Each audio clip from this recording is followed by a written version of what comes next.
The Chicago Bears are facing a decision that could reshape the entire identity of this offense, and I need every single one of you to understand the magnitude of what might be coming. Welcome to Bears News Fan Report, your trusted source for breaking updates, insider analysis, and everything you need to know about our beloved Chicago Bears. Today, I'm diving into a situation that's been developing quietly beneath the surface, something that could fundamentally alter our offensive strategy moving forward. And I promise you, this is going to be one of the most important conversations we have all season. Let me start by saying this. When we brought in Ben Johnson as head coach, the excitement around Soldier Field was electric. We finally had an offensive mastermind, someone who could unlock the potential of our playmakers and turn this unit into something special. The expectation was clear. Our top weapons would flourish under his system, our quarterback would take massive steps forward, and we'd finally see the kind of explosive offense that Bears fans have been dreaming about for decades. But here's the thing about expectations in the NFL. Sometimes reality has a different plan. Sometimes the pieces you thought would fit perfectly together just don't click the way you imagined. And sometimes, even your most established veterans, the guys you've built your offense around, the players you've invested significant resources in, they hit a wall that nobody saw coming. I'm talking about a player who's been the unquestioned #1 receiver on this roster for the past 2 seasons. A guy who earned a massive contract extension that runs through 2029 because the organization believed he was a cornerstone piece of this offense. Someone who was supposed to be entering his prime years and dominating defenses with Ben Johnson calling the plays. Instead, we're watching something completely unexpected unfold, and it's forcing the organization to ask some really difficult questions about the future. Before I get into the specifics, I want you to understand the context here. This isn't about one bad game or a short slump. We're talking about a season-long regression that has real implications for how this team is constructed, how resources are allocated, and what direction we're heading as we try to build a championship contender.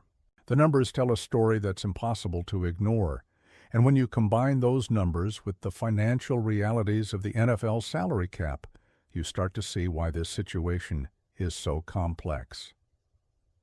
DJ Moore came into this season as our top receiver, our most reliable target, the guy Caleb Williams was supposed to develop chemistry with and lean on in crucial moments.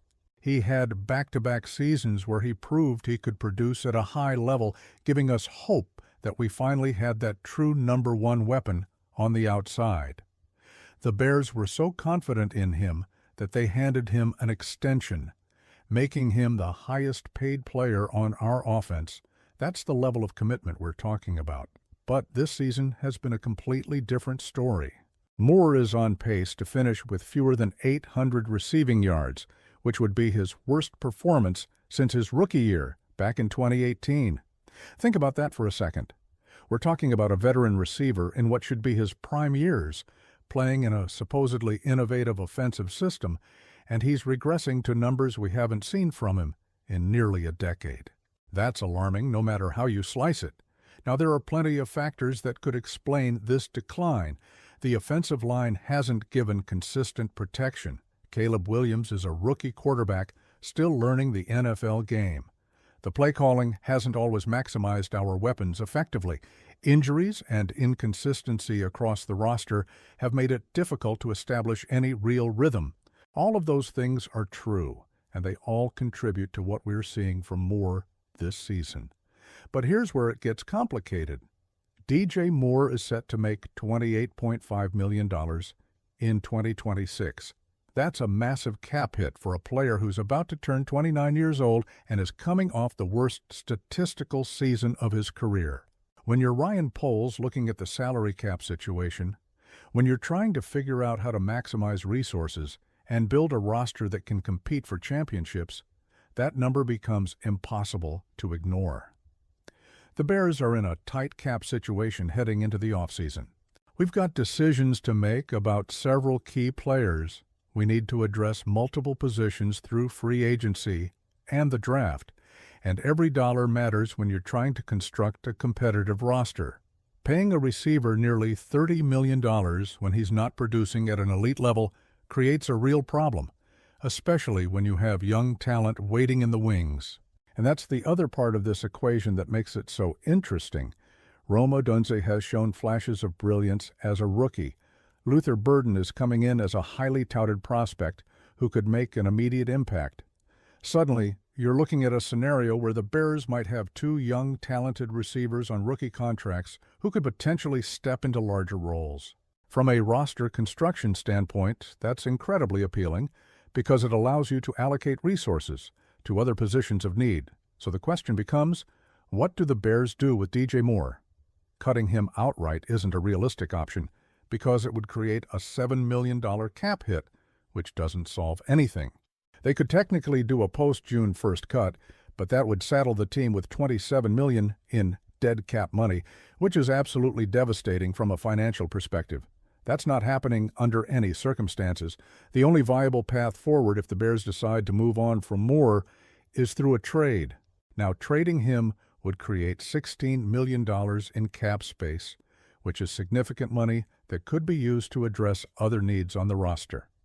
But finding a trade partner is going to be the first major challenge. You're talking about a receiver who's coming off a down year, who's about to turn 29, and who's carrying a substantial contract. That's not exactly an easy sell on the trade market. The teams that would make sense as potential landing spots are organizations with significant cap space and a clear need at wide receiver. Looking ahead to next offseason, the Tennessee Titans stand out as a possibility. They've got money to spend and could use veteran help at the position. The Las Vegas Raiders are another team that might be interested, especially if they're looking to add weapons for their quarterback. The Los Angeles Chargers could also be in the mix, depending on how their offseason unfolds and what their priorities are. But here's the reality check about trade compensation. When you look at similar situations around the league, the Amari Cooper trade to Cleveland provides a pretty good blueprint for what the Bears might expect.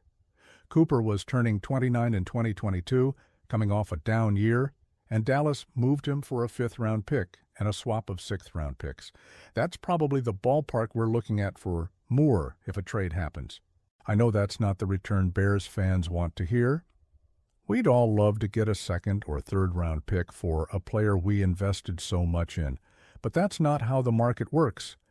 When you're dealing with a devalued asset, the age, the contract, and the production all factor into what other teams are willing to give up, and right now, none of those factors are working in the Bears' favor. Now, let me be clear about something. I'm not saying the Bears should definitely trade DJ Moore. I'm not saying he can't turn things around or that he doesn't have value to this team. What I'm saying is that the organization is going to have some serious decisions to make this offseason, and all options need to be on the table. If Moore finishes the season strong, if he shows he can still be a productive number one receiver, then maybe you keep him and figure out the cap situation another way. But if this regression continues, if he finishes with those sub-800-yard numbers and doesn't show signs of bouncing back, then Ryan Poles has to seriously consider whether it makes sense to move on. It's not personal, it's business. It's about maximizing resources and putting the team in the best position to compete for championships. The optimistic view here is that moving on from Moore, if that's the direction they choose, could actually be addition by subtraction. It would free up significant cap space that could be used to address the offensive line, add defensive playmakers, or bring in other weapons that fit better with what Ben Johnson wants to do schematically. It would also give Rome Odunze and Luther Burden the opportunity to step into featured roles and prove they can be the future of this receiving corps. There's also the possibility that a change of scenery could benefit Moore. Sometimes players need a fresh start, a new system, a different environment to rediscover what made them successful in the first place. If he ends up getting traded, he might go to another team and have a resurgence that reminds everyone why he was so highly valued in the first place. For the Bears, this is about looking at the big picture. We're trying to build something sustainable, something that can compete year after year. That means making tough decisions about veteran players, even guys we've invested heavily in, when the numbers and the situation suggest it might be time to move in a different direction. It's not easy, and it's not always popular, but it's necessary. If you want to build a championship-caliber roster, the next few weeks are going to be crucial. We need to see how Moore finishes the season, whether he can show that this year was an aberration rather than the start of a decline. We need to see how Odunze continues to develop and whether Burden looks like he can contribute immediately. And we need to see what the cap situation looks like once we get into the offseason and start making decisions about other players on the roster. What I know for certain is that Ryan Poles is going to do his due diligence. He's going to evaluate every option, weigh all the factors, and make the decision he believes is best for the long-term success of this franchise. Whether that means trading Moore, restructuring his contract, or keeping him and figuring out the cap another way, we'll have to wait and see. So here's what I want to know from you. Do you think the Bears should trade DJ Moore this offseason? Would you be okay with getting a fifth-round pick if it means freeing up $16 million in cap space? Or do you believe we should give him another year under Ben Johnson to prove this season was just a fluke? And if we do trade him, what positions would you want to see us address with that extra cap room? Drop your thoughts in the comments below, because I genuinely want to hear how you'd handle this situation if you were making the decisions. Make sure you're subscribed to Bears News Fan Report and hit that notification bell so you never miss an update.